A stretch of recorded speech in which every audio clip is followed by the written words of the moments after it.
advised that the views and opinions of the hosts and guests do not reflect those of the station.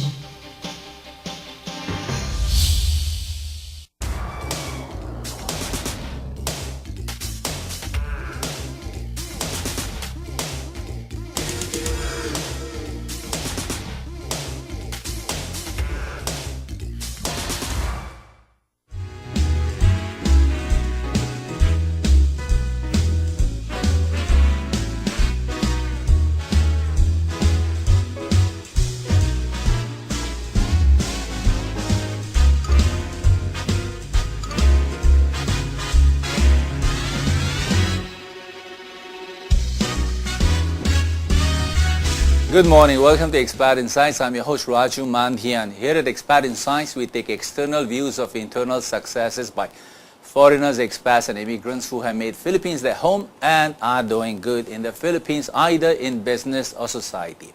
This Friday morning on ExPat InSights, we don't have a foreigner to the Philippines, but he's a true-blooded Filipino who's become a global person, a global actor, a person well recognized and very famous in the Philippines, but he's slightly mixed blood. My guest today, this morning, ladies and gentlemen, is the actor Raymond Bagatsing of the Philippines, and he's here to talk to us about emancipation through acting. Ladies and gentlemen, welcome Raymond Bagatsing. Thank you, Raju. Hello to everyone watching. So I like that what you said, emancipation through acting. Well, that's the theme. That's the theme, you know, and I heard that you are kind of a spiritual person, so thus I thought I want to learn from you about what you have learned through acting. Actually, it's a good heading that you use, emancipation through acting, because I teach acting. I'm actually currently putting together an acting studio called Raymond Bagatsing's Training Center for Dramatic Arts. Here in Metro In the Manila? Philippines, yes. I've been teaching since 2004, but I was partnered up with a Makati commercial agency, a Red Talent Studio, and then they would get the students yeah. and I would teach. I taught with them for about 6 months, and now I'm currently putting together a studio so I can go back to teaching. And I had a card before that I would give as an acting teacher, and I would say, a spiritual journey through the art of acting. Okay. Because if you think about acting, it's about understanding the human psychology, human emotions. Right. And human emotions and psychology is not just here at present. A lot of our human emotions and our psychology is triggered and influenced by our past, especially our formative years, our environment, our parents. Correct. And so if you understand about yourself more and your beginnings, you become a better actor. If you also pursue to be a better person. At the same time. At the same time, because love, I believe, is the heart of being charismatic, a charismatic actor. If you playing a lead role, let's say Russell Crowe when he was doing Gladiator, he was a warrior, but he had a big heart. And so just to simplify it, just one word for me connotes what it means to be charismatic, and it's love. A little cheesy, but I believe it's true. So I agree with you that whoever you are today, whether it's acting or whether it's teaching or even a businessman, even if you're a restaurant owner, I think your past makes you who you are today, which you just mentioned, no? So Raymond, Rama. They're all my name. They're all your names? Legally, my name is Ramon. Yeah. Screen name is Raymond. And my friends call me Rama. My spiritual name in Sanskrit is Ramakanta, so we just cut it short, Rama. And when did you pick up this spiritual name? 13 years ago, when Okay. an Indian monk taught me how to meditate. And Okay, we'll come to that, but let me go back to the real past. So you are, of course, the grandchild of the great Raymond Bagatsing, the former mayor, you know, the legendary, you know. I want to know, number one, is your growing years in this country or wherever you grew up. To grow up differently, how was that? Well, when I say differently, because you are part Filipino and part ethnic Indian, yeah? Yes. Well, I was born here in Manila, and I stayed here until 10 years old. Even then, we were considered as Bombais, Okay. in school Yeah. and around our neighborhood. Yeah. And so that already differentiates you from the rest of the population. In a way, though, you know you're a Filipino, but there's something in you that's also not quite Filipino. The name is not Filipino, Bagatsing, and I used to always get teased like Bagatsing, Haching, and all this really funny term. But that's from my 1 to 10 years old. It wasn't such a significant realization of how different I was. Yeah. But when I grew up in Australia, I was there from 10 to like early college years, and you really notice the difference in culture of Australians and other ethnic migrants. Mm-hmm. It is quite confusing, yes, because out there socially with Australians, you have to be in the Australian culture. Right. But when you go home, you're Filipino, and in a way Indian, you know, but more so Filipino. So did you fight it, or did you forgive it? Yeah, that's I the never right fought question, it. I just observed it. Ah, okay. You know, there's always a question of why. I mean, I always used to tell my friends that if you are born in, or if you have two different cultures, Yeah. that you're actually juggling every day, coming home, and Yeah. you know, the mind thinks about its experiences and observations, and Right. you always have something a little bit more to think about than a person who only has one culture to think about. You have one more perspective. Yes, Not just another one. You're perspective. holding one more. There's always So- a comparison. Yeah, so you're holding two perspectives at the same time. I mean, it's nice to hold several perspectives, but at least you're holding two because of your background. Yes, and hopefully it doesn't confuse you so much. Hopefully it becomes an advantage. So it did become an advantage for you. Yes, it was. It was, and Still is. it's a pretty profound topic that we're getting into. Yes, it was an advantage once I have come to terms with it. I wasn't angry with it. It wasn't confusing me as much that it would debilitate my thinking, but Yeah. I would be more introspective of what is the difference between what cross-cultural persona Yeah. or bloodline. I mean, I can't really say I'm Filipino. I can't really say I'm more Filipino in culture in ways than Indian, but right now my spirituality has exceeded that Filipino-ness because I practice my spirituality being a vegetarian. I meditate 2 to 3 hours a day. I fast twice a month during the full moon and new moon. Really? And it's very tantric. It's a tantric lifestyle. Yeah. It's Ayurveda. I mean, it's a work in progress, but that is predominantly my lifestyle. Away from the limelight, away from the shoots, I'm just a simple guy who sits in the corner and meditates for 2 to 3 hours. So I'm a day. assuming, whatever roles you play, whether they are a good boy role or a negative role or a cop role or a robber role, cops and robbers, no? You do go back into this past of yours and bring it forth and make the character more alive. Is that what you tap into? I tell people that other actors say, this is just the role, it's not me, but you cannot play a role if you do not infuse an essence of yourself in that role. You cannot be unique because there's only one you, and you have to use your own persona integrated with the character. You can go back. I mean, these are tools to go back to your past. You can even go ahead into the future. Your imagination is very important. Yeah.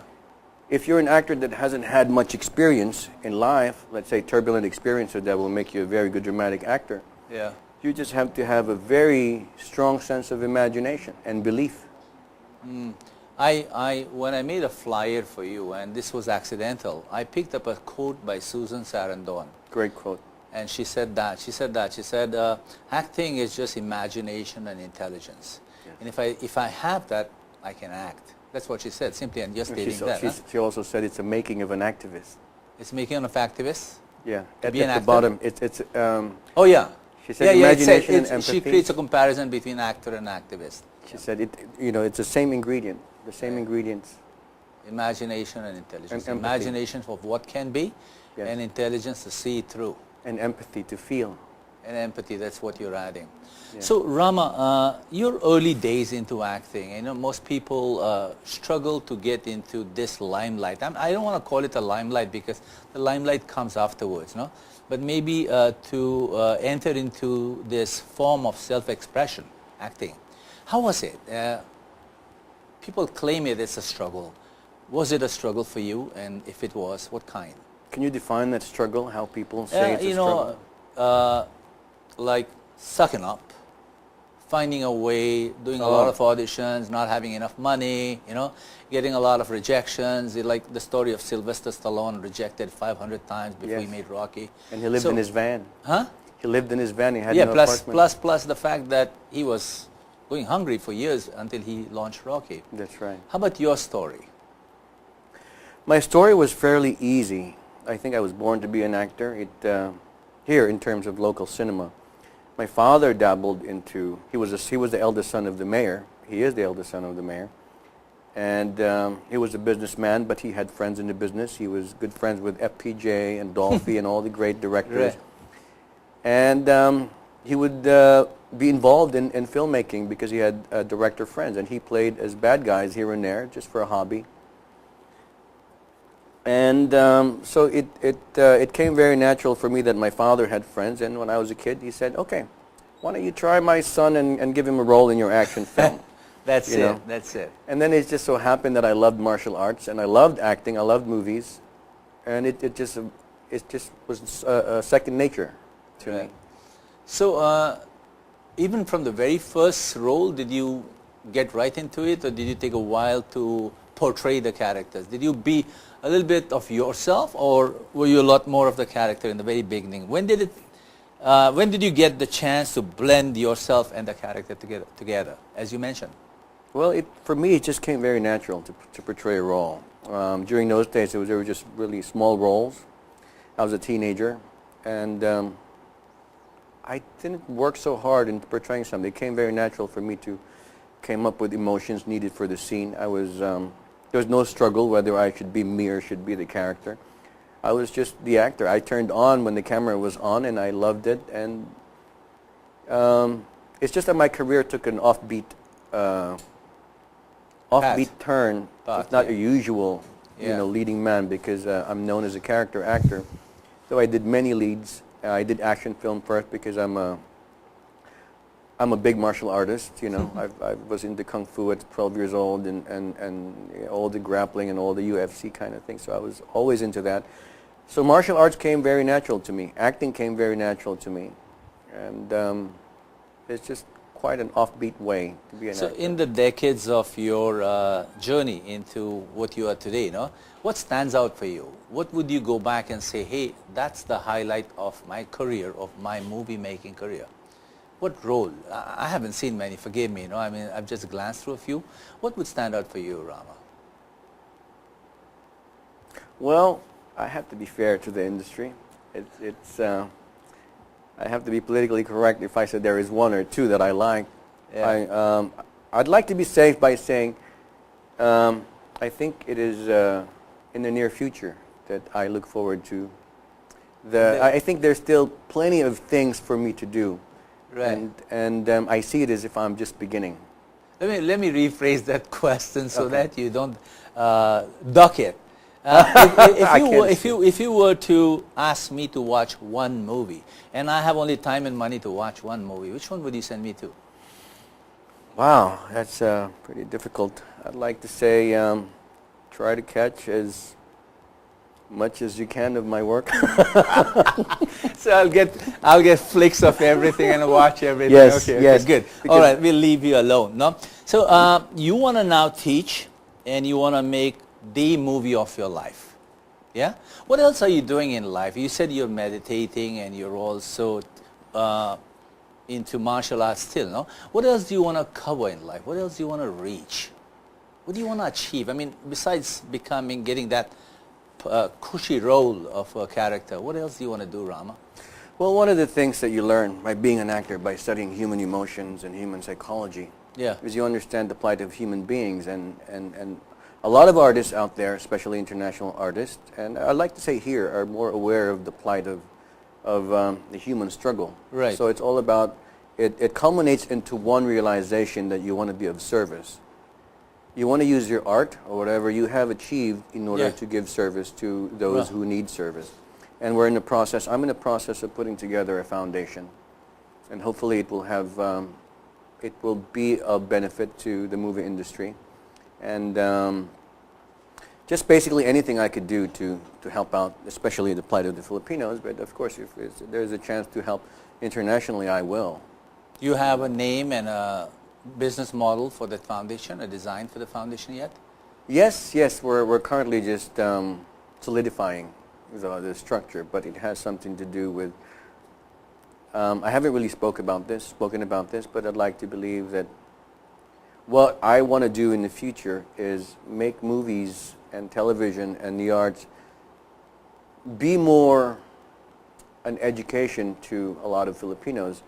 The fact is, if I'm correct more or less, is that about 80% of Filipinos are undereducated. Mm-hmm. And if we can offer psychological education through the films and the television work that we do, it doesn't have to be stiff, it doesn't have to be rigid, it can be of humor, it could be of anything light, but you have to make sure that the messages that you impart to these people, especially to your captive audience, which is the Filipinos, Yeah. what can you do, what can you put in the ingredient of your movie that will uplift them somewhat psychologically if I Yeah. cannot offer academic education? I agree with you on that one. And I'd like to explore that a lot more, because I realize I've been talking to coaches. I'm a coach by profession, and it's not academic education that is required as much as life skills, self-confidence, faith in yourself, hope for the future, things that people need to revive again and again within themselves. So That's right. what I'd like to do, Rama, is take a little break That's and come back with this subject matter of helping others. Yeah, but during the break, I know you are a restaurant owner and you love Indian food, part of your DNA. So we brought in a little dish for you that we'll cook during the second segment, and we'll talk to you during that. Is that okay? I look forward to it. So ladies and gentlemen, that's Raymond Bagatsing. That's a lot of R's over there. And you got a glimpse of him. So we'll take a little break and we'll come back. And while we talk to Rama here, we'll also cook up a dish for him. We'll cook his goat, as to say. So stay watching. This is ExPat InSights. I'm your host, Raju Mandhyan.